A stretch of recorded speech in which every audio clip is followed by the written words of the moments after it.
समझे? और कुछ आगे बताइए, हो रजाई को खत्म कर दी हो। देखिए आप लोग जो जितने भी लोग बचे हैं कविता सुनने वाले हैं, देखने वाले देख कर चले गए, और कुछ माताएं बहनें बैठी, मेरी जिम्मेदारी पर भी कुछ कविताएं पढ़ूं मैं। मुझे किसी कवि की 4 पंक्तियां याद आती हैं कि रेत के टीले पर सपनों का महल सजा कर बैठे हैं, रेत के टीले पर सपनों का महल सजा कर बैठे हैं, नागफनी के बीच गुलाबों को महका कर बैठे हैं, आपके दामन में बैठे तो दिल ने ये महसूस किया जैसे हम संगम के तट पर कुंभ नहा कर। हाय हाय, वाह संदीप, वाह वाह वाह। कृष्णा कामिल गीत पढ़ रहे थे। गीतकार की भाई से भाई, गीतकार बनता कौन है कि 2 दिल के रिश्ते मिलकर अनमोल प्यार हो जाते हैं। अच्छा, गीतकार कौन बनता है कि 2 दिल के रिश्ते मिलकर अनमोल प्यार हो जाते हैं, एक दूसरे के फिर दोनों वफादार हो जाते हैं, जिनका चक्कर चलते चलते घन चक्कर हो जाता है, प्रेम पत्र लिखते लिखते वे गीतकार हो जाते हैं। वाह वाह वाह वाह। मुझे बहुत ज्यादा देर समय यहाँ नहीं रखना है, हमको बिहारी लाल अंबर को सुनना मुश्किल से मैं 5 मिनट पढ़ूंगा। एक छंद पढ़ता हूँ। एक दिन हमारे एक मित्र ने पूछा भैया घर में क्या करते हो, हमने अपनी उनको पूरी जानकारी दी। मैं भाई यादव हूँ, गाय भैंस का पशुपालन करता हूँ। तो बोले कि अच्छा गाय भैंस कितनी है, तो मैंने उन्हें एक छंद सुनाया, और सुनिएगा आप लोग भी, एक बार तालियां बजाइए, मैं उनको किस तरह से अपने यहाँ जानकारी दिया। स्वागत स्वागत। लोग डर के ताली नहीं बजा रहे हैं, ये जो पन्ना हाथ में लिए हैं कि केवल एक ही तरफ जो लिखा वही पढ़ेंगे, पीछे सब्जी उब्जी लिखी है घर की। सब्जी हाँ, उनकी पत्नी ने लिख के भेजा। नहीं कुछ लोग घबरा रहे हैं कि पूरा पन्ना पढ़ेंगे क्या। हमारा नाम भाई साहब शरारती है, और हम आज के शरारती नहीं, जब कक्षा 5 में पढ़ रहे हैं तब से शरारती हैं। अच्छा। और बने कैसे, जिस क्लास में पढ़ते थे मंत्री जी, उसी क्लास में एक लड़की को क्लास के लड़के बुआ बुआ कह के चिढ़ा रहे थे। एक दिन लड़की को गुस्सा आया, मास्टर साहब के पास पहुंची, बोली सर जी हमको क्लास के लड़के बुआ बुआ कह के चिढ़ा रहे हैं। मास्टर साहब डंडा लेकर क्लास पहुंचे, बोले जितने बच्चे चिढ़ा रहे हैं सारे बच्चे खड़े हो जाएं। क्लास के सारे बच्चे खड़े हो गए, मैं बैठा था। मास्टर साहब की नजर मेरे ऊपर पड़ी, बोले तुम क्यों नहीं खड़े हुए। हमने कहा हम इसलिए नहीं खड़े हुए क्योंकि हम सबके फूफा हैं। अरे फूफा। मैंने कहा हम सबके फूफा। मास्टर साहब ने हमको लगातार 2 साल तक फेल किया। 3वीं साल मैंने एक उपाय खोजा और मास्टर साहब के घर गया। मैंने कहा मास्टर साहब अगली बार हमको पास कर दीजिए। उन्होंने कहा क्यों। हमने कहा आज रात आपके पिताजी हमारे सपने में आए थे और मुझसे बोले थे कि तुम लगातार 2 साल से फेल हो रहे हो, अब की बार बता देना जाकर, तुमको पास कर देंगे, हमारा ही लड़का है। हमने कहा ठीक, इसलिए आपसे बताने हमको पास कर देना। मास्टर साहब ने कहा ठीक आपको पास कर देंगे। अब जब रिजल्ट आया तो हम फिर मास्टर साहब के पास गए। हमने कहा आपने हमको कहा था पास कर देंगे, आपने फेल क्यों कर दिया।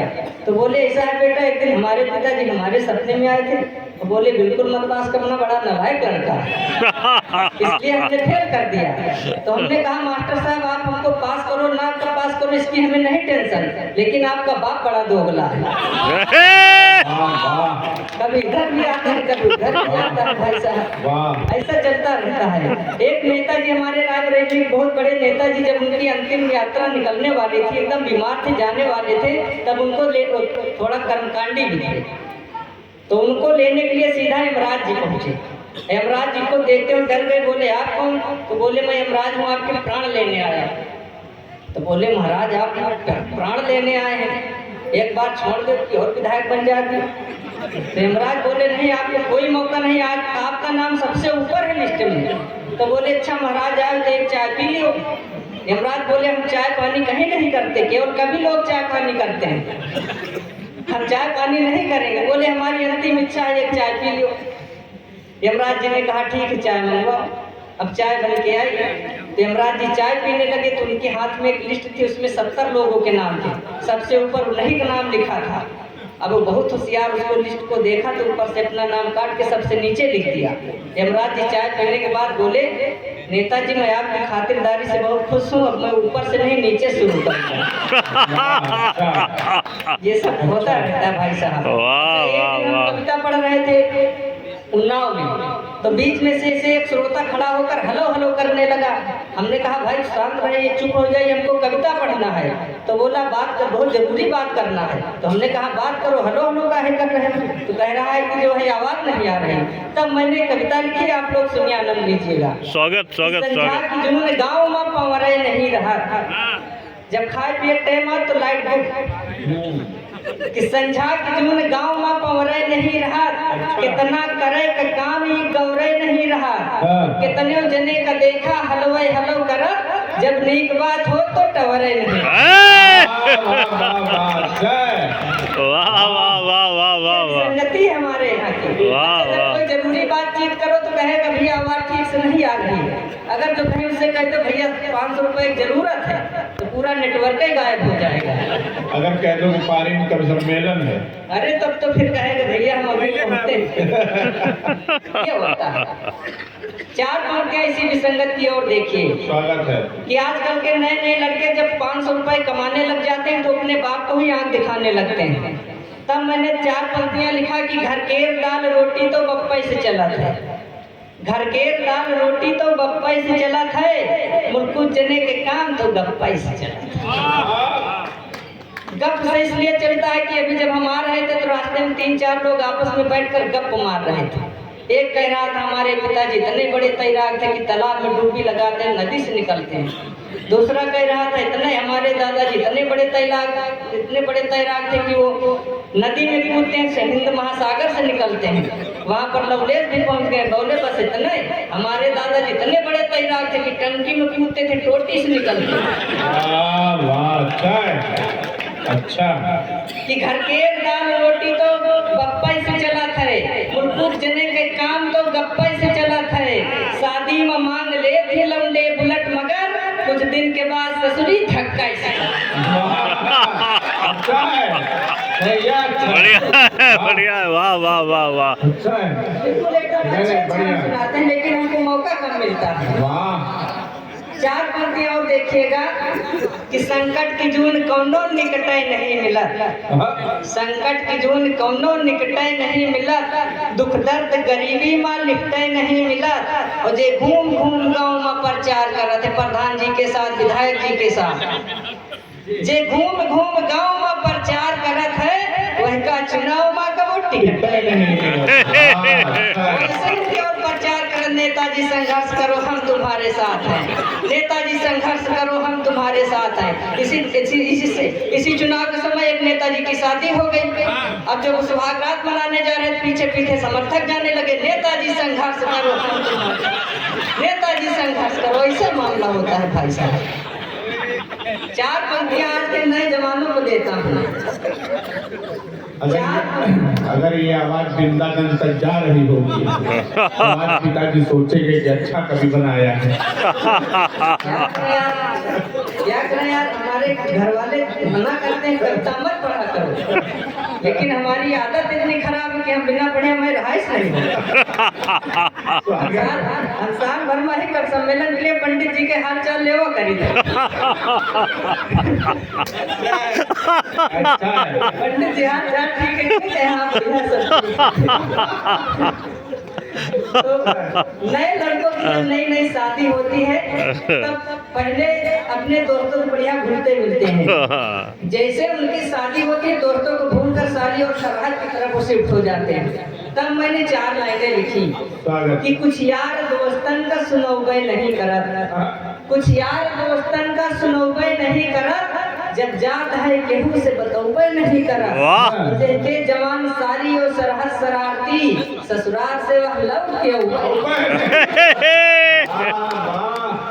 बहुत अच्छे, बहुत अच्छे, बहुत अच्छे। सही सही बताते हैं। कब के बात है? और 10 बाप का जो दया है 15 उलट चाहिए। हाँ हाँ हाँ। 10 बाप का जो दया है 15 उलट चाहिए, संझा का एक शीशी खटिया पलट चाहिए। 10 बाप का जो दया है 15 उलट चाहिए, संझा का एक शीशी खटिया पलट चाहिए। और साइकिल नहीं मिलत रही पहले बिया हुआ, अब भाटा भरे के जो होगा बुलेट चाहिए।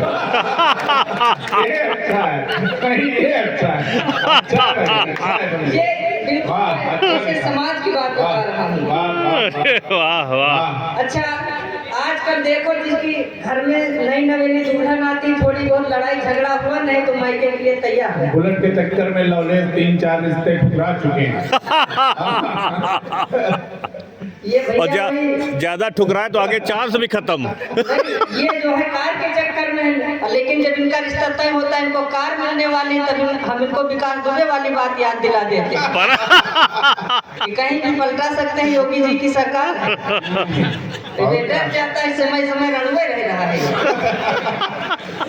अरे अच्छा है। कि लाह कटन के काम पुराना ही रहत हवे, लाह कटन के काम पुराना ही रहत हवे, लह कटन। कितनो खवाओ सानी झुराना ही रहत हवे, छोट छोट लेरवन का घर में छोड़ के कुछ जन के भैंस रोज तुराना ही रहत हवे। वाह ये हाल है। अभी हिंदू दादा कविता पढ़ रहे थे, बहुत चीजें सब कहे, महिलाओं के लिए कहा, पुरुषों के लिए कहा, बुजुर्गों के लिए कहा। तब हमने 4 पंक्तियां लिखा हाँ कि बुढ़ऊ के चाल ढाल तो अजबई अजब हवे, बुढ़ऊ के चाल ढाल तो अजबई अजब हवे, और बूढ़ा के सारा काम तो गजबई गजब हवे। एक दिन दादा हुक्का पी रहे तो दादी मना करे लगी, कहें हुक्का ना पिया करे, हमें बहुत नुकसान है। तो दादा उनका हिंदी में समझाएं, कहें देख हमें 3 देवता रहा था, नीचे जल देवता रहा था, बीच में पवन देवता रहा था, ऊपर अग्नि देवता रहा था। तब से दादा हुक्का पिया करे तो दादी हाथ जोड़ के बैठ रहा था। वाह वाह वाह वाह वाह जय। बहुत अच्छे, वाह संदीप, वाह वाह वाह। वाह एक बार संदीप के लिए दोनों हाथों पर उठा करके तालियां बजाएं। वाह वाह वाह वाह वाह वाह, वाकई बहुत अच्छा है, वाह। माला कितनी बार लोग ठोक के पहनाए तो उनके आत्महत्या हुई गई। वाह वाह और पंडित जी से हम निवेदन करते हैं कि अगली बार माला मोटे माला वाली बनवाएं, वाह। है ना, बढ़िया बड़े वाले फूल। अगर फूल ना मिले तो ना बनाए। वो माला ताकि आखिरी तक काम आवे, हाँ। आखिरी समय पे। बुढ़ऊ के चाल ढाल तो गजबई अजब हवे, और बूढ़ा के सारा काम तो गजबई गजब हवे, और घर की टहल से कौनो मतलब नहीं रहा, नैकी बहू की केवल सजबई सजब। वाह वाह वाह वाह। टाइम जब तक वो सज नहीं ले तब तक उनका अपने खुद ही चेहरा नहीं अच्छा लगा। अब भाई साहब बिहारी लाल अंबर जी को पढ़ना है ना, मैं एक छंद पढ़कर अपना स्थान लेता हूं, सुनिएगा। स्वागत है।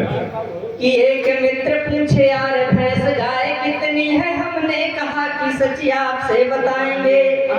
एक मित्र पूछे यार भैंस गाय कितनी है, हमने कहा कि सच आपसे बताएंगे। 3 भैंस 3 गाय पड़िया व पड़वा है, घर चले आए दूध दही भी पिलाएंगे। फिर सोच कर बोले बछड़े को क्या करोगे, हमने कहा कि उसे बांध के खिलाएंगे। फिर सोच कर बोले बछड़े को क्या करोगे, हमने कहा कि उसे बांध के खिलाएंगे। और सीधी सींग होगी तो आवारा छोड़ देंगे उसे, टेढ़ी सींग होगी तो विधाई की लड़ाई।